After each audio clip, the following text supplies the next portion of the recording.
ایک مرتبہ ایک بادشاہ کا دربار لگا ہوا تھا کہ بادشاہ کا قریبی وزیر بولا، بادشاہ سلامت، دنیا میں 100 سے 99% لوگ اندھے ہیں جبکہ صرف 1% لوگ دیکھ سکتے ہیں۔ بادشاہ کو وزیر کی بات سن کر بہت زیادہ غصہ آیا۔ بادشاہ نے اپنے وزیر سے کہا کہ تم یہ کیا بات کر رہے ہو؟ دنیا میں زیادہ تر لوگوں کو نظر آتا ہے جبکہ کوئی ایک دو انسان اندھے ہوتے ہیں۔ وزیر اپنی بات پر بضد رہا اور اس نے کہا، نہیں بادشاہ سلامت، دنیا میں 99% لوگ اندھے ہوتے ہیں جبکہ صرف 1% لوگ دیکھ سکتے ہیں۔ اب جب وزیر نے دربار میں سب کے سامنے بادشاہ کو وہی بات دہرا دی تو بادشاہ کو اور بھی زیادہ غصہ آ گیا۔ بادشاہ نے وزیر سے کہا کہ اپنی بات ثابت کرو ورنہ میں تمہیں اس بات کی سخت سزا دوں گا۔ وزیر نے کہا کہ بادشاہ سلامت، میں اپنی بات ثابت ضرور کروں گا، مجھے بس ایک دن کا موقع دیں۔ وزیر نے ایک چارپائی منگوائی اور اسے بیچ چوراہے رکھ کر بننا شروع کر دیا۔ وزیر نے اپنے ساتھ بادشاہ کا ایک خاص آدمی بھی لے لیا تھا تاکہ وہ اندھے اور دیکھنے والے لوگوں کی فہرست تیار کرتا رہے۔ بادشاہ کا وزیر راستے میں بیٹھ کر چارپائی بن رہا تھا کہ ایک شخص وہاں سے گزرا اور اس نے وزیر سے مؤدبانہ پوچھا کہ حضور، آپ یہاں کیا کر رہے ہیں؟ وزیر نے فہرست بنانے والے انسان سے کہا کہ اس کا نام اندھوں میں لکھ لو اور خود اس آدمی کو بتایا کہ میں یہ چارپائی بن رہا ہوں۔ وہاں سے جو آدمی بھی گزرتا وہ کچھ دیر ٹھہرتا اور وزیر سے یہ ضرور پوچھتا کہ آپ کیا کر رہے ہیں۔ وزیر ان کا نام اندھوں میں لکھوا دیتا اور انہیں بتاتا، میں تو چارپائی بن رہا ہوں۔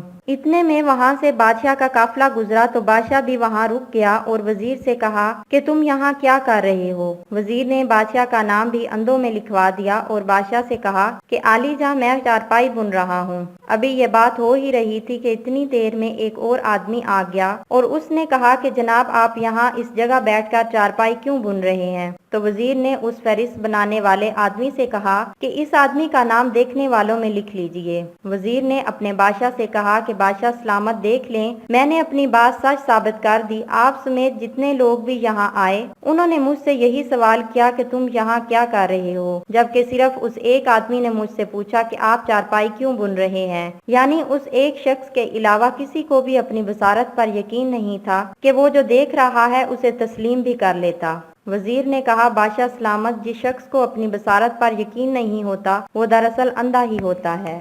ایک بادشاہ اپنے قریبی وزیر کے ساتھ سیر کے لیے نکلا۔ بادشاہ نے سیر کرتے ہوئے ایک بوڑھے شخص کو دیکھا جو زمین میں گٹھلیاں بو رہا تھا۔ بادشاہ نے اس بوڑھے سے پوچھا کہ یہ گٹھلیاں کیوں بو رہے ہو؟ بوڑھے نے جواب دیا، تاکہ یہاں پر ایک اچھا باغ بن جائے۔ بادشاہ نے اس بوڑھے شخص سے کہا کہ یہ گٹھلیاں کتنے عرصے بعد پھل لائیں گی؟ تو بوڑھے نے بادشاہ سے کہا کہ 20 سے 25 سال کے بعد۔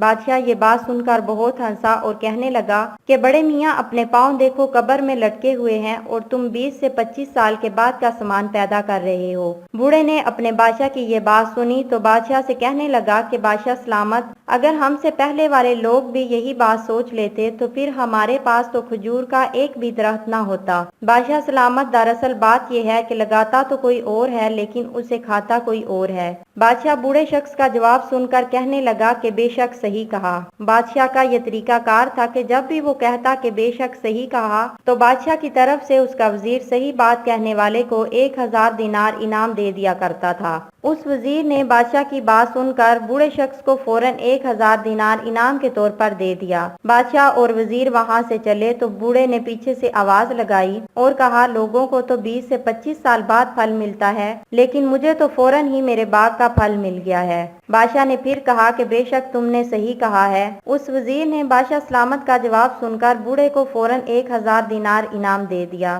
بادشاہ اور وزیر چلنے لگے تو بوڑھے نے دوبارہ سے صدا لگائی کہ لوگوں کو تو سال میں ایک ہی دفعہ پھل ملتا ہے لیکن مجھے تو میرے بیج نے ایک ہی لمحے میں 2 بار پھل دے دیا ہے۔ بوڑھے شخص کی بات سن کر بادشاہ سلامت نے کہا کہ بے شک تم نے صحیح کہا۔ تو وزیر نے پھر 1000 دینار بوڑھے آدمی کو انعام دیے اور بادشاہ سلامت سے کہنے لگا کہ بادشاہ سلامت، فوراً چلیے، ہم لوگ تو اس بوڑھے کو نادان سمجھ رہے تھے لیکن یہ تو بہت عقل مند نکلا۔ اگر ہم لوگ اس کے پاس کچھ دیر تک مزید رکے رہے تو یہ ہمیں لوٹ لے گا۔